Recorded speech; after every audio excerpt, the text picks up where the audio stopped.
There is a ton of delicious epiphanies that come from the positively focused practice. It's not the practice itself that does this. The practice allows you to tune into your broader perspective and the knowing the infinite intelligence of all that is. And when you do that, then the epiphanies flow.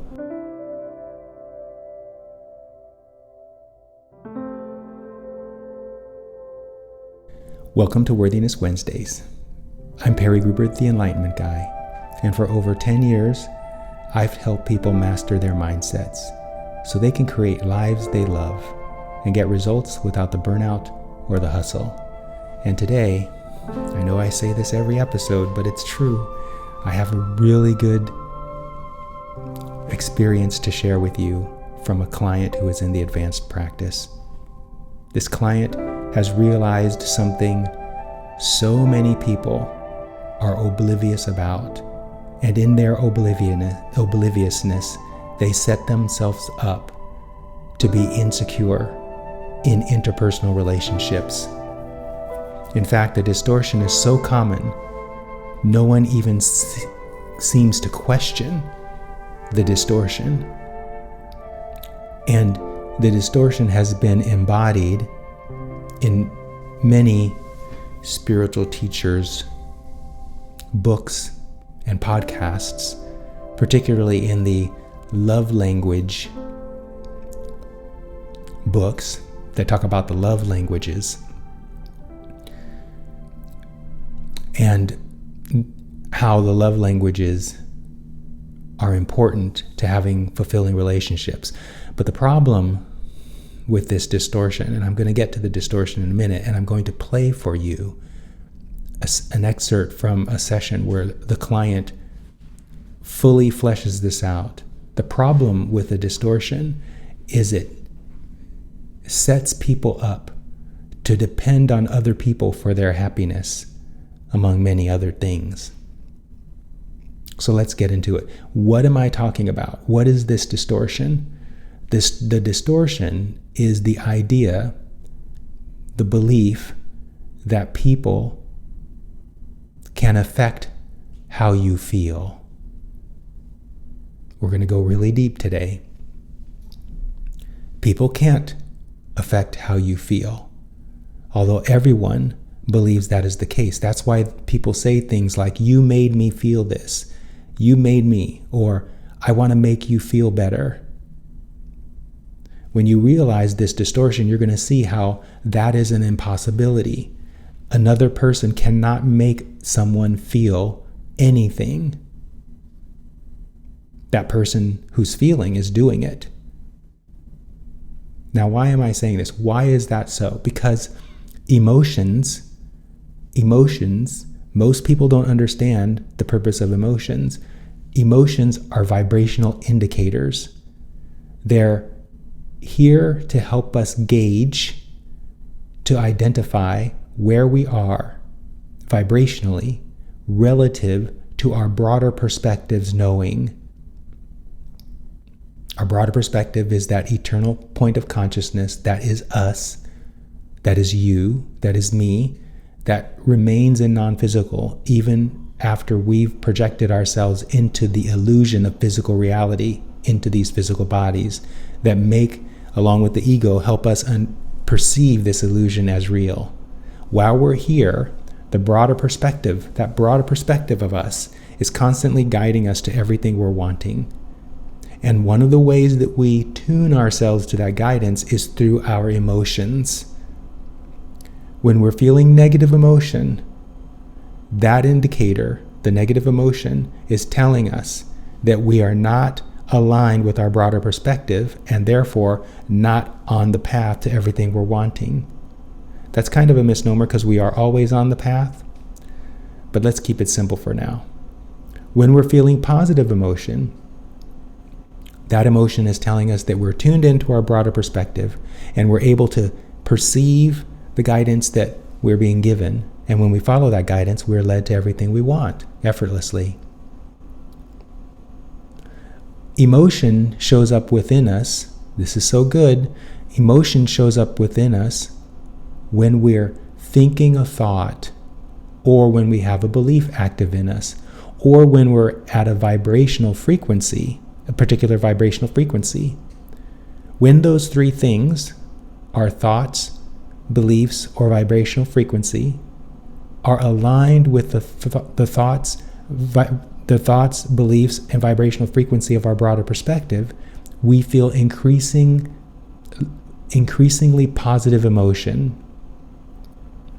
And the opposite is true when we're feeling negative emotion.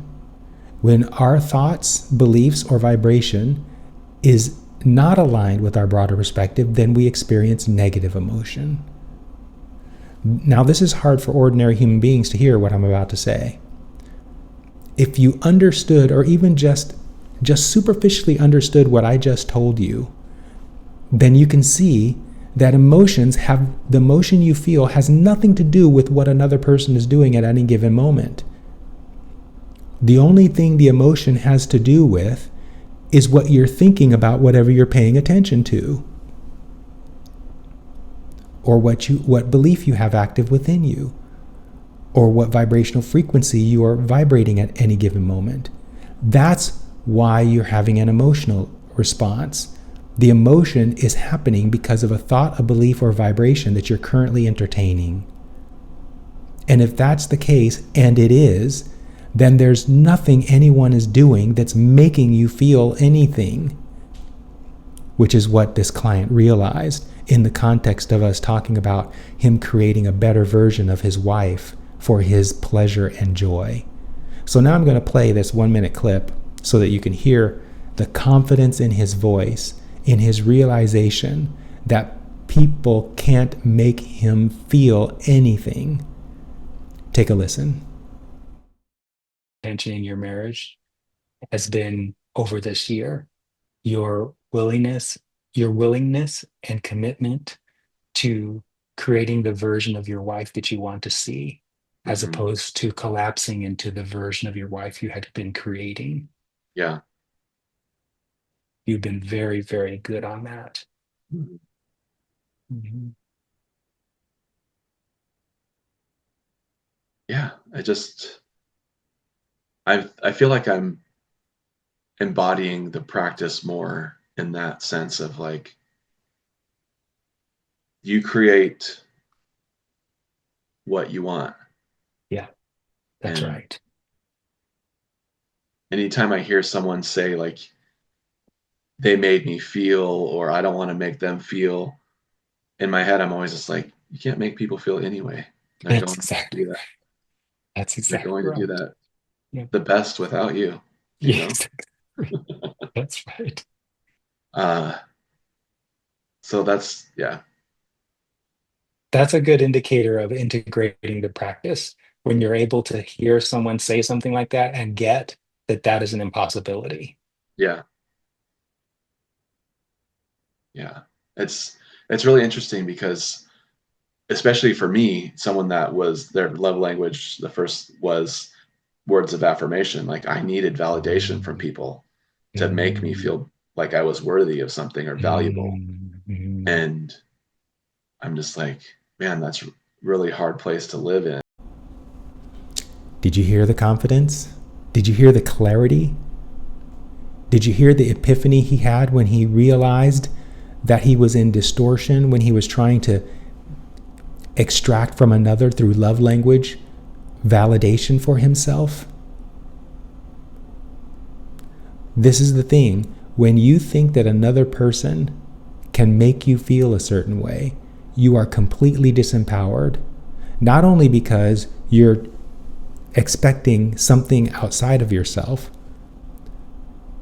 to manage how you feel, but because you're doing that, you're also disempowering yourself, because you don't realize that the way you're feeling is important, because it's helping you align your most important relationship, which is the relationship between you and your broader perspective. Now, this client, he is an advanced client on the verge of mastery, and he's been with me for about 3 years. The point of that is it takes a while for people to let go of this belief that other people can make them feel a particular way. In other words, it's hard for people to understand that emotions have a specific purpose, and that purpose has nothing to do with anything outside of them. It only has to do with the relationship between the person feeling the emotion and that person's broader perspective. This is why emotions, our relationship with emotions, is the number 2 priority in the top 3 priorities that I call the order of operation. This is so good. But it's so hard for people to step out of the entrenchment of believing that they're feeling something because someone has done something to them, or that a circumstance is not going how they like, or that a circumstance is going how they like. That's not where emotions come from. And it's so good to see this client getting that. I was so overjoyed when he talked about how he realized that when people say, that person made me feel, that is a total distortion. Well, now you know too. Want to know more? There is a ton of delicious epiphanies that come from the positively focused practice. It's not the practice itself that does this. The practice allows you to tune into your broader perspective and the knowing the infinite intelligence of all that is. And when you do that, then the epiphanies flow. And once they begin flowing, they don't stop flowing. So long as you're tuned in to a high vibration, then there is a constant stream of all kinds of evidence of your worthiness. What a great way to end this Worthiness Wednesday episode. I appreciate you tuning in, but I do this for myself. It feels so good to do these videos. I hope you're getting something from it. If you'd like to get more, consider becoming a client, or there are lots of people out there in the world that are offering this kind of material. You don't have to rely on me. But I'm glad you're here, because this is a leading edge conversation. A conversation I'm going to close for now. Enjoy your life, because it's a joyful adventure. The journey is the destination. See you in the next video.